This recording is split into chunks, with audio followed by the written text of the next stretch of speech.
help, I don't have enough time to make my business a success. That's what we're going to be talking about today. Hi, my name's Liz Stamford and I'm one half of Baba Business, the Birth and Baby Business Academy, the community membership for birth and baby business owners. And I'm Anna, and I'm the other half of Baba Business. And just before we get into this, I'd love to say, please, if you're watching on YouTube, can you subscribe to our channel, pop a little comment below, let us know what you think about it, share it with anybody who you think would love it. And same if you're listening on the podcast, and we do love a review as well. So all those 5-star reviews help us to be able to share this show with more people. Yes, thank you. We definitely appreciate that. So, right, diving into the topic today, all about time and, what it takes to create a successful business. And time is a really big part of it. But I think that, and we've both sort of, struggled with this in the past. And I'm still struggling with this, Liz. Yeah, okay, and right now. So we know that it's something really relevant to you guys. So where should we start, Anna? Where's the best place to start when we're thinking about this? I don't know. I mean, well, let's just start by saying if you run a birth and baby business, you are likely to be spinning a lot of other plates, not just your business. The chances are you've got family, whether it's your own family or perhaps, your parents or, other people that you help out, because we all tend to be quite giving, caring type people that come into this world. Yeah. You might even have another job, this could be your side hustle, something. Even I've got another job at the moment as for a short-term thing. So these things happen. So I think you might have 2 businesses like we do. We have 2 businesses to juggle. We've got 6 kids between us. Life's busy. So we really get that. We're all short of time. Is what I'd love to start this with. It's December as well. So it's nearly Christmas. And for those of you who celebrate Christmas, that it is a really intense time just at school, at schools generally, there's more to do. And then there's buying gifts and things just become more social. So this time of year, the amount of free time that we have really seems to just condense. And we do still have, businesses to run, especially if you rely on the income of your business. Like me and Anna, both do rely on the income from our businesses to sustain our families and to, help support our families. We do have income from our partners as well, but it's still it's so important. So we feel like we just can't, we can't let it drop. We always have to have systems in place, and we have to make the time. We have to prioritize our business in order to, keep making it profitable and keep making the transformations that we do in the world with both of our businesses. So it is really important that you, as a birth and baby business owner, that you are looking at, are you actually prioritizing your business, or is everything else coming above it? And we don't mean that your business comes before your kids or your business comes before your mental health or anything like that. But it's got to be one of your top priorities if you want it to make money and you want it to be a success. Yeah, if you want it to be a serious business, which we believe you do, then you've got to prioritize it. I want to make a confession here, a personal confession. So I'm just going to land. But when I say I don't have time for my business to make it a success or to make it as successful as I would like to, because I've absolutely owned that my businesses are successful, making excuses and finding things in my life that I can use as an excuse to stop me doing the difficult and uncomfortable things in my business. Yeah. I don't really realise it. So I've got a million excuses. I will say I do everything at home. I'm running here, there and everywhere. The kids are on holidays, brilliant excuse. The kids are on holidays. I don't have any time, to run my business. I can find a million excuses in my very, very busy life to stop me actually taking action in my business. And this is a pattern that I've had all the way through since I started the Mindful Breast School. I think the difference is that I really recognise it now, and I can really call myself out on it. Whereas before, I really believed it. I really believed I didn't have the time. I couldn't find a way to make the time to prioritize my business. But now I know that actually, and look, it's easier. My kids are older. But we have many people that we support and we work with, and we've done it ourselves, and we've had very young children, been breastfeeding, people who are pregnant, all kinds of things going on in their lives where they love their business and they want it to succeed so much they make it work no matter what. And so if they can do it, I can do it, you can do it, we can all do that. And there's a lot you can do in short spaces of time in your business. The key to it is to, first of all, want it, and then create the time for it, and then actually do it. Yeah, definitely. And I don't want this to be like a stick for people to beat themselves up with, to be like, oh, Anna and Liz said that even though I've got a baby and a toddler and a job, like I should be able to do this. No, it's not like that at all. It's really sort of reflecting inwards into yourself and thinking like, is this the right time for me now to go all in on my business? And sometimes it's not. Sometimes you desperately want to have a successful business, but the other things in your life mean that it's not the right time for you, and that's up to you to look inside and really kind of tune into that and work out what's going on. And I think we've been there as well, where we've had to sort of like take time out of our businesses in the past, or we've had to lower the priority level of our business for various different things, and it's okay to do that. But we're talking about if you are like, I really want to make this a business success and I'm going to do it. And you're really, you're so fired up for that, and you don't have like mental health issues kind of impacting you, or you don't have those outside issues which are really affecting you, and you want to drive forward, then we are talking about, okay, so look at where are you not making time for your business, and how can you stop that? So sometimes we do have time, and like Anna was saying, we find other reasons not to. And one way to stop ourselves from doing that is to get really intentional and really plan and be strategic. And have processes, and that's where our planner comes in, really. Little planner plug. That's where our planner comes in, because it really helps people to get laser focused on what they want to do. But even so, if you don't have our planner, you can still get intentional in terms of what you want to do for your business. It's really looking at, we want you to look at your year ahead and then the quarter, and then plan backwards from there. But if you can't, at least just looking at your week and breaking it down into like, where are my pockets of time, and what are the key things that I need to do that are going to drive my business forward. And usually it's not spending hours creating Instagram posts. It is definitely not that. That's another episode coming up. Yeah, it's about really, sometimes we'll come into our day and be like, well, this is what I've got to do. Because maybe it's like building a website, changing a website. It could be, creating social media posts. It could be all sorts of things. But you have to sort of ask yourself on a daily basis, what are the actions that I'm going to take in this half hour I've got, in this 2 hours I've got, if you're lucky 3 hours? Because I can promise you there'll be actions that you can take that will make you sales right now. And those are the ones that you need to do when life is really, really busy. Liz and I have not yet, so we're how many months into this? Are we nearly 6, isn't we it? are, not quite. Are we not? Is it 5? Only 5 months into this business. I feel like I've been doing it for 5 years. We don't have a website yet. We haven't built one. We haven't even started it yet. No. And yet we're making profit in our business. Yeah. We're making sales every single day. Yeah. We don't have a webpage. We know we need to do one. It is coming, but it hasn't been a priority, because we know from being experienced business owners that website isn't the thing that right now is going to get our business off the ground, from startup to making profit to reaching our financial goals. So we sort of understand that, but we can very easily in our business get stuck in these tasks that we think we have to do to get to a certain place. A great example that we've used already in one of our podcast episodes of something quick that took us, take us 10 minutes. We sent out 10 messages between us to people who we thought would love our planner. We thought they'd love it. It's going to help them. They haven't bought one yet. Let's send them a message. And we did. And it took us about 10 minutes probably between us to write really lovely little individual messages to each person, had a little chat with them. And out of those 10 people, 6 people then was like, yes, I do want a planner, and bought one. So that's just an example of, you don't need a whole day free to do something small like that.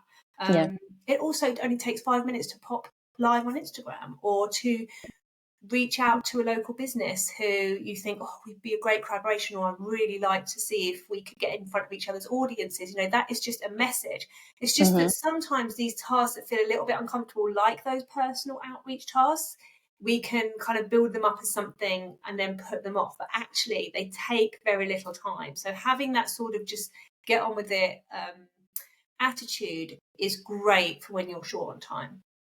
Yeah, definitely. And I always find as well that if I'm really engaged in the work that I'm doing, then it's so much easier to find the time and to, really just like go for it. Like with Baba, we just enjoy it so much that it doesn't phase us, like trying to find the time, and we'll fit it in around family and other commitments, and it feels it feels really good, and it feels really right. And I think that like I mentioned human design in some of our other podcasts, but I'm a generator. That's my human design profile, and Anna is a manifesting generator.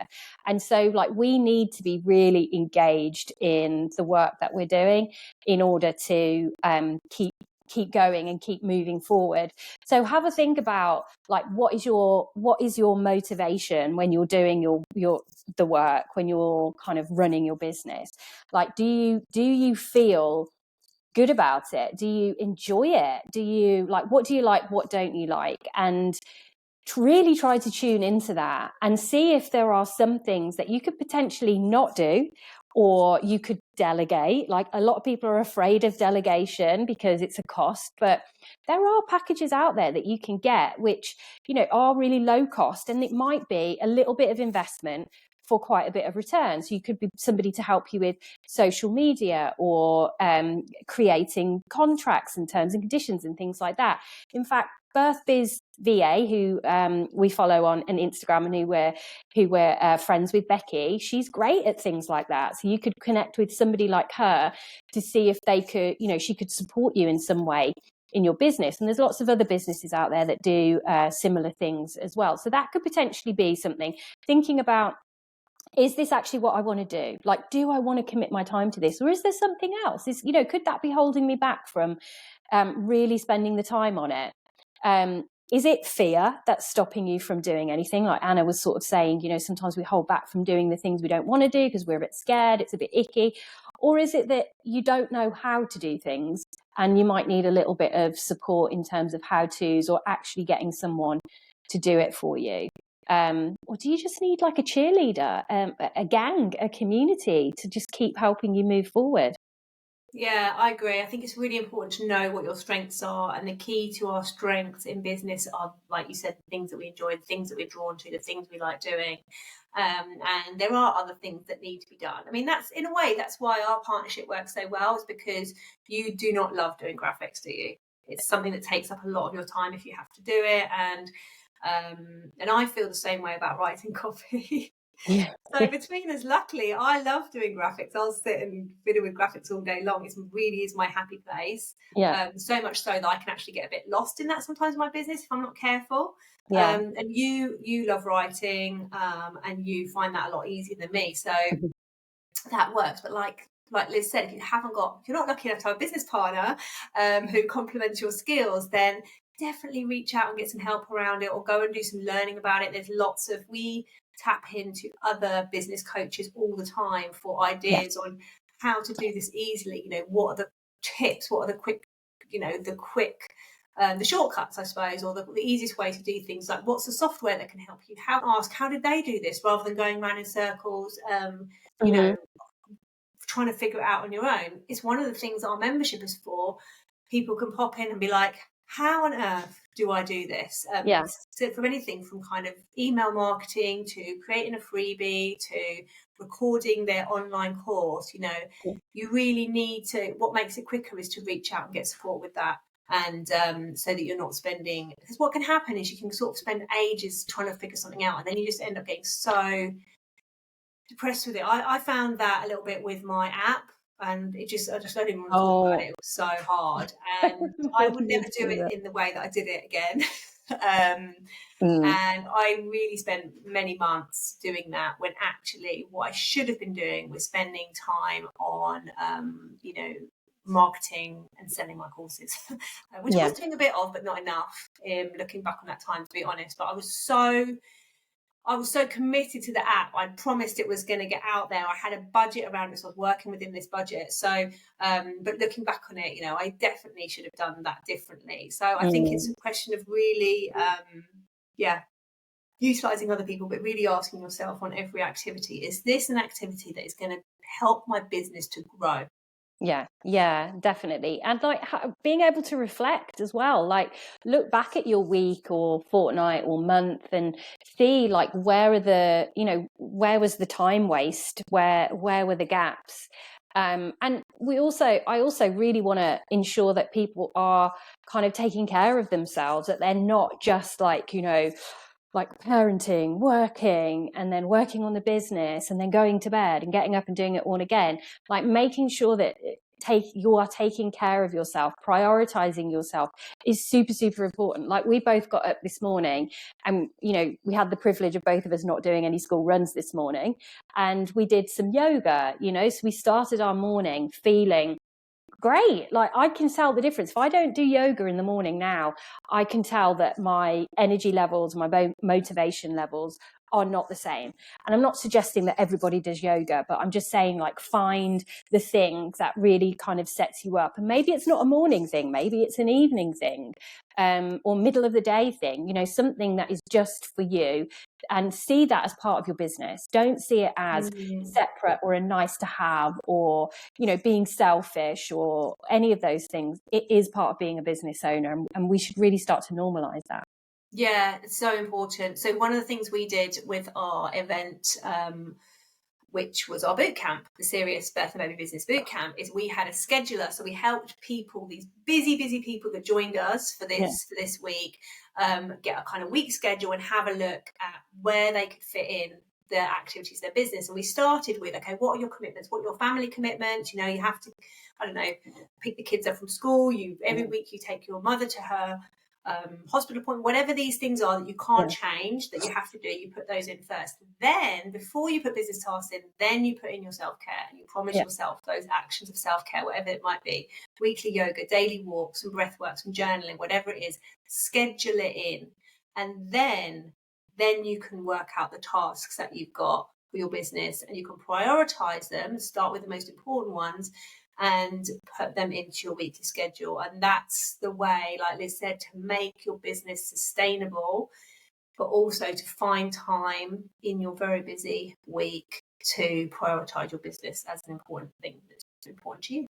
Yeah, it's such a good way to do it. Like it really does create the space, and to see it all mapped out ahead of you. And of course, like things change during a week, and you might have forgotten that you were supposed to do something, etc., or something just crops up. And having that schedule just gives you the space to adapt. And like, okay, well, I won't do this here. I'll move it here, and I'll do that. But starting from that place, I think, is something that's really, really helpful. It just gives you a realistic overview. Yeah. Unless you're someone who really likes to stick with the time, which I find quite difficult. That's not really me, but it just gives you an overview about what's realistic, because quite often we try and put too much in our lives. One of the things that I gave up quite early on when I started my breastfeeding school was the PTFA, because I loved it and I was really committed to my children's school. But it took up a lot of my time and a lot of my headspace. And I thought, you know what? I'm helping mums to breastfeed. I'm doing a lot already for my community. I don't need to feel I have to be on the PTFA as well. And that was quite an easy thing. Well, it wasn't easy, but it was a good thing to give up, because it, again, freed up more time for me to work on my business. So I think by doing this overview, you can really look at, okay, if I really want this business to work, I'm going to have to prioritize it over some other stuff. And it's not until you've laid it all out on what you're actually trying to fit into a week, and then you realize this is crazy, you're actually like, okay, I have got to make some tough decisions here. And making those sort of decisions to drop things can really be quite life-changing when it comes to running your business. Yeah, definitely. I've been in similar situations before as well. And it is really important to to look at. It is important to, like, you know, be part of like different communities, like school communities, etc. But you don't have to commit to it for life. You know, if you've done your stint, you've done your stint. And I definitely know I've done mine over the years. And I still help out here and then. Like last week, I was helping with swimming. So I was walking 32 children, one of the parents walking 32 children to swimming in torrential rain. You know, now if that is not commitment, I don't know what is. But I did it because I had looked at my week the week before and I thought, I can help out there. So I'm going to volunteer and offer to do that. And it didn't impact my business in a negative way, and it didn't impact anything else. So, and that's just effective planning, isn't it? Yeah, I'd just love to finish on one more thing. Often we can tell ourselves this story like, I don't have enough time to plan. Yeah. So, and that I've definitely fallen into that a bit as well. But I was thinking about this when you were talking, then I was thinking about what else we did last week, which was we took a whole day out of our business and we went on an away day to really think about where Baba's going and what we're doing. And that's kind of, we took a whole day out, which seems like it was a big thing for both of us. We both had to get the train. We both, you know, we were really away from you know, all the stuff, all our commitments and things. But what that's given us is just that day away has given us a blueprint for the whole year. And you know, so you have, I would say you've got to make these times for planning. So big picture planning, ideally every quarter, weekly planning. I personally do mine on a Sunday. Some people prefer to get up on a Monday and do it, so their weekends are just totally protected. And as someone who used to hate planning, hate it, you know, I've really fallen in love with it, but it really, really makes a difference. So if you're a bit like listening to this thinking, oh, I'm not so sure, just give it a go. Plan your week for the next, you know, up until you're stopping for Christmas, and just see how much better it flows when you've actually taken the time out to think, okay, what am I going to prioritize? What am I going to do this week? How am I going to fit everything in to help my business to continue growing? Yeah. Or, you know, if people are thinking, yeah, I really want to get in on this planning and start 2024, you know, really focus, then we've actually got a planning session coming up on January the 16th. It's called Baby Steps to Big Profit. And it is going to be all focused on working out what your focus is going to be for the next 12 months, that big picture planning, and also looking at the first quarter as well and planning that in. But not just that, talking about, like, once you've done the planning, how do you actually put it into action? So it's going to be like a session where you can actually implement and understand what actions, what little things, hints, tips, and ways that you can kind of, you know, stay on track and keep moving forward. So if you're interested in joining us for that planning session, then there will be a link in the show notes, which you'll be able to click on, and you'll be able to purchase a seat there. And we'd love to see you there. We would love to see you there. And thanks for listening to this episode. Yeah, definitely. Yeah, bye.